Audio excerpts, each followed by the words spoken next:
ইমানদারের আত্মা 7 আসমানের উপর, আমরা দেহটাকে বাসতলায় নিয়ে দাফন করতেছি, ঠিক না?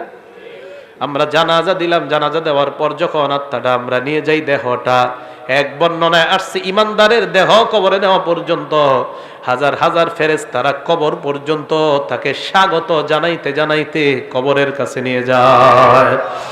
ইমানদারের আত্মা আমরা দাফন করলাম, দেহ দাফন করলাম, আত্মা আসমানের উপর। আল্লাহ পাক রব্বুল আলামিন বলে, ফেরেশতাদের দল, আমার বান্দার আত্মাটা কবরের মধ্যে, তার দেহের মধ্যে ঢুকিয়ে দাও। ইমানদারের দেহের মধ্যে আত্মা ঢুকিয়ে দেওয়ার পর ফায়াতিয়ানিহি মালাকান,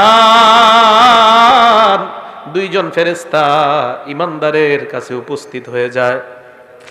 উপস্থিত হওয়ার পর ফায়ুজিলিসানিহি, তারে বসায়, বসানোর পর ফায়াস আলানিহি, তাকে প্রশ্ন করে। 1 নাম্বার, মার রব্বুকা, তোমার রবকে জবাব দাও। ওই বান্দা জবাব দেয়, রব্বি আল্লাহ। 2 নাম্বার, ওমা দীনুকা, তোমার ধর্ম কি? জবাব দিবে, দীনিয়াল ইসলাম, আমার ধর্ম হলো ইসলাম। 3 নাম্বার প্রশ্ন করবে, ওয়ামান হাদার রাজুলুল্লাযী বুইসা ফীকুম, এই মানুষটাকে চেনো যাকে তোমাদের মাঝে প্রেরণ করা হয়েছে? জবাব দিবে, হাজা নাবিয়ুনা মুহাম্মাদুন সাল্লাল্লাহু আলাইহি ওয়াসাল্লাম, উনি আমাদের নবী মুহাম্মদ সাল্লাল্লাহু আলাইহি ওয়াসাল্লাম। এই প্রশ্নের 3টা জবাব দেওয়ার পর ফেরেশতারা বলবে, কিভাবে তুমি এই প্রশ্নের জবাব জানতে পারলা?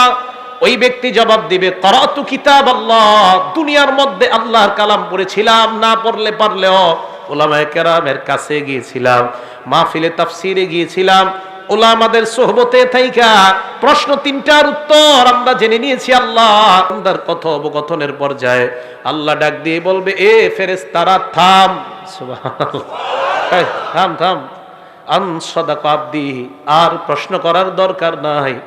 আমার বান্দা যা বলছে আমি আল্লাহ তাকে সত্যায়ন করে দিলাম।